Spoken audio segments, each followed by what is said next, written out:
जय भारत। आज के इस वीडियो में हम रीजनिंग के 5 टॉप क्वेश्चन करेंगे जो बहुत ही बेहतरीन क्वेश्चन होंगे। आपको यहाँ पर सबसे पहला क्वेश्चन दिख रहा है। हम अलग अलग तरह के कम से कम 5 क्वेश्चन आज के इस वीडियो में हम कंप्लीट करेंगे। तो यहाँ पर देखिए प्रश्न है, एक चींटी 8 मीटर चलकर एक सीधे वृक्ष पर 6 मीटर चलती है, वह अपने आरंभ से कितनी दूरी पर है। प्रश्न बहुत ही अच्छा है। 8 मीटर चींटी चल करके एक सीधे वृक्ष पर 6 मीटर चलती है।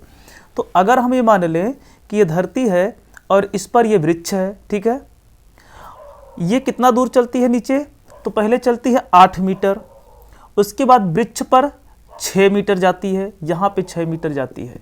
अब कहा है कि वह अपने आरंभ बिंदु से, आरंभ बिंदु का मतलब यहाँ से, जहाँ से वो 8 मीटर चल के गई है और फिर वृक्ष पे गई है, वहाँ से कितनी दूरी पर है, ये यहाँ से कितनी दूरी पर है, ये दूरी पूछा गया है। समझ में आया कि नहीं आया, ये दूरी पूछा गया है। देखिए अगर ऐसा पूछता कि कुल दूरी चल के कितनी गई है, तो कुल दूरी चल करके हम क्या करते, 8 इधर और 6 इधर हम जोड़ देते, तो 8 6 14 आएगा। लेकिन ये नहीं पूछा, बल्कि ये पूछा है कि प्रारंभिक बिंदु से, यानी आरंभिक बिंदु से और जहाँ पे जा करके रुकी है वो कितना दूरी पे है वो, ठीक है, ये पूछा है। आरंभिक बिंदु से वो दूरी पूछा है। इसके लिए आप ध्यान से देखेंगे तो यहाँ पर 90 अंश का कोण बनेगा, क्योंकि ये वृक्ष है, सीधा है, ठीक है, और ये धरती है। तो ये 90 के सामने का हिस्से से क्या कहते हैं, कर्ण कहते हैं। यानी हमें कर्ण निकालना है, तो हमें एक सूत्र याद होना चाहिए कि कर्ण का वर्ग बराबर होता है आधार का वर्ग धन लंब का वर्ग। ये याद होना चाहिए, बस इसी पे लगा दीजिए। अगर ये सूत्र नहीं भी याद है तो भी काम चलेगा। आप ऐसे भी कर सकते हैं, इन दोनों का वर्ग करके जोड़ दीजिए और वर्गमूल ले लीजिए, ठीक है। तो इन दोनों का वर्ग करके जोड़िए तो 8 का वर्ग कितना होगा, 64, 6 का वर्ग कितना होगा, 36, जोड़िए 100 होगा, इसका वर्गमूल ले लेंगे तो 10 मीटर, ये आ जाएगा 10 मीटर। समझ रहे हैं, आप ऐसे भी कर सकते हैं, दोनों का वर्ग करके जोड़िए और वर्गमूल ले लीजिए, ये कर्ण हमारा निकल जाता है। तो इसका मतलब है कि वो आरंभिक बिंदु से 10 मीटर की दूरी पे था। अभी हमारा अगला क्वेश्चन रहा है, यहाँ पे आप देख रहे हैं 5 का 2 हिस्सा किया गया है, 3 और 4, 13 का 2 हिस्सा है, 12 और 5, इसी तरह से 10 का 2 हिस्सा एक दिया हुआ है 8, तो दूसरा पूछा है क्या होगा, कैसे संबंधित है 3 और 4 5 से। हम पहले लॉजिक ढूंढते हैं, उसके बाद आगे बढ़ेंगे। तो देखिए अगर हम 3 4 को जोड़े तो 5 आएगा नहीं, घटाने पर भी 5 नहीं आएगा, गुणा भाग तो कुछ हो नहीं पाएगा, ठीक है। अगर हम इस तरह से करें, इस 3 का वर्ग कर दें तो कितना होगा 9, और इस 4 का वर्ग कर दें कितना होगा, तो 16 हो जाएगा। इसको जोड़ दीजिए, 16 9 कितना होगा, 25, 25 हो जाएगा, जो कि 5 का वर्ग है। समझ रहे हैं ना, ये 25 किसका वर्ग है, 5 का वर्ग। इस 5 का वर्ग कर देंगे तो हमारा 25 आ जाएगा। ऐसे ही आप आगे बढ़िए। यहाँ पर देखिए हम पहले 12 का वर्ग करेंगे तो 12 का वर्ग कितना होगा, 144 होता है। अब ये सब वर्ग वगैरह याद होना चाहिए, वर्गमूल। 5 का वर्ग करिएगा तो 5 का वर्ग कितना होगा, 25 होगा। दोनों को जोड़ेंगे 169, जो कि 13 का वर्ग है, 169। तो हमें लॉजिक मिल गया। क्या लॉजिक चल रहा है, इसी लॉजिक से हम आगे बढ़ते हैं। यहाँ पर देखिए 8 8 64 है, ठीक है ना, 8 है तो हम 8 का जब वर्ग कर देंगे तो कितना होगा, 64 हो जाएगा। अब यहाँ पर देखिए अगर हम 10 का वर्ग करें कितना होगा, 100 हो जाएगा, ठीक है।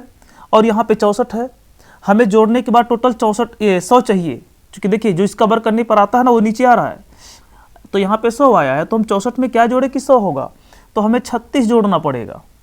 और ये 36 6 का वर्ग है, इसका मतलब यहाँ पे क्या होगा, 6।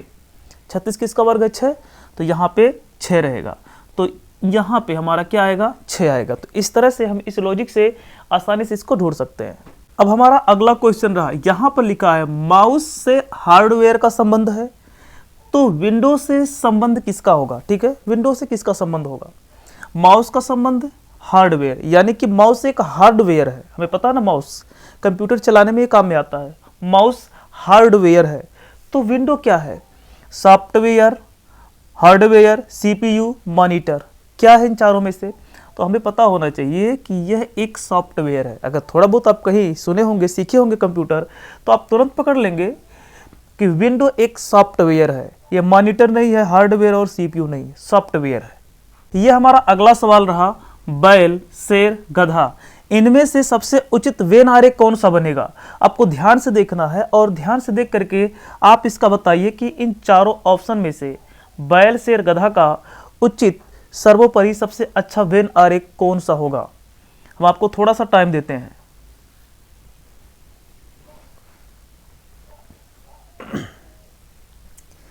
अगर आपने सी ऑप्शन चुना है तो आपने एकदम ठीक चुना है। इन तीनों में कोई संबंध नहीं है इसके साथ यही संबंध है। कैसे, देखिए, बैल की बात की जाए, शेर की बात और एक गधा की बात की जाए तो ये तीनों अलग अलग तरह के जानवर है, ठीक है ना। तीनों अलग अलग तरह के जानवर है। बैल शेर नहीं होता, शेर बैल नहीं होता, या शेर गधा या गधा शेर, या बैल और गधा शेर, बैल गधा आपस में एक दूसरे को कुछ नहीं कह सकते हम। ये सब अलग अलग है तो अलग अलग ही रहेंगे। तो इस तरह से इन तीनों में कोई संबंध नहीं है आपस में, तो हमारा सी वाला ऑप्शन सही होगा, क्योंकि ये तीनों गोले जो है आपस में यानी वृत्त कहीं भी संबंधित नहीं है, तो हमारा यही ऑप्शन सही होगा। अब हमारा अगला क्वेश्चन है, यदि 28 जनवरी 2012 को रविवार है तो 25 मार्च 2012 को कौन सा दिन होगा। देखिए, पेपर में यहाँ से एक क्वेश्चन जरूर पूछता है दिन से संबंधित, तो इसे लगाने का बहुत ही बढ़िया हम तरीका आपको बताएंगे। इसके लिए कोई ट्रिक याद करने की जरूरत नहीं है। सबसे पहले हमें नोट कर लेना है कि 28 जनवरी 2012 को रविवार है, तो यहाँ पे लिख लेंगे 28 जनवरी को क्या है, रविवार। आप यहाँ पे रविवार नोट कर लीजिए, ठीक है। इसके बाद अब देखिएगा, हमें जनवरी से कहाँ भी जाना है, जनवरी से हमें जाना है मार्च में, ठीक है। जनवरी से मार्च में जाना है। अब देखिए, जनवरी के बाद क्या आता है, फरवरी आता है। जनवरी के बाद क्या आएगा, फरवरी। तो ये जो फरवरी है, अब ये फरवरी दो अलग अलग दिन का होता है, 28 का भी होता है और 29 का भी होता है। तो ये हम देखते हैं कि जो सन दिया हुआ है, ये सन, ये 4 से कटता है कि नहीं। अगर ये पूरा 4 से कट गया तो 29 का फरवरी होगा, अगर 4 से नहीं कटा तो 28 का होता है। तो ये तो 4 से कट जाएगा, 2012 है ना, तो 4 से पूरा पूरा कट जाएगा। तो हमारा जो ये फरवरी होगा कितने दिन का होगा, ये 29 दिन का होगा, ठीक है, 29 दिन का होगा। इसके बाद फरवरी के बाद क्या आएगा, मार्च। मार्च कब का बात किया है, 25 मार्च का बात किया, ठीक है ना, 25 मार्च की बात कर रहा है। और एक चीज़ देखिए, जनवरी 28 और जनवरी होता है कितने दिन का, 31 दिन का होता है, 31 दिन का होता है। तो 28 के बाद 29, 30, 31 यानी 3 दिन बचा, तो हम यहाँ से 3 दिन ले लेते हैं, ठीक है। अब इनको सबको एक साथ जोड़ देना है, जोड़िए। तो 3 और 9 कितना होगा, 12, 12 5 कितना होगा, 17, 17 के साथ एक बचा तो 2 और ये 2 4 और एक हासिल कितना हो जाएगा, 5, 57 बचा। इस 57 में हम 7 से भाग कर देते हैं। अब 7 से क्यों भाग होगा, क्योंकि जो हर अगला दिन आता है ना, तो एक हफ्ता के बाद यानी 7 दिन के बाद दोहराने लगता है। जैसे अगर 7 तारीख को रविवार है तो फिर 7 और 7 जोड़ देंगे, 14 तारीख को फिर रविवार पड़ेगा, फिर 7 जोड़ेंगे तो 14 और 7 कितना हो जाएगा, 21, तो 21 तारीख को फिर रविवार पड़ेगा। तो इसीलिए हम 7 से इसमें भाग करते हैं। तो यहाँ से भाग करिए, कितनी बार जाएगा 57 में, 17 56, 8 बार जाएगा। तो 57 में से हम 56 को माइनस करेंगे तो बचेगा कितना, 1 बचा ना। इसका मतलब ये एक शेष आ रहा है ना, आपका एक शेष आ रहा है, यानी एक दिन एक्स्ट्रा आ रहा है।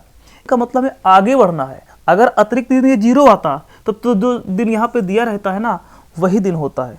पर यहाँ पे देखिए 0 आया नहीं है।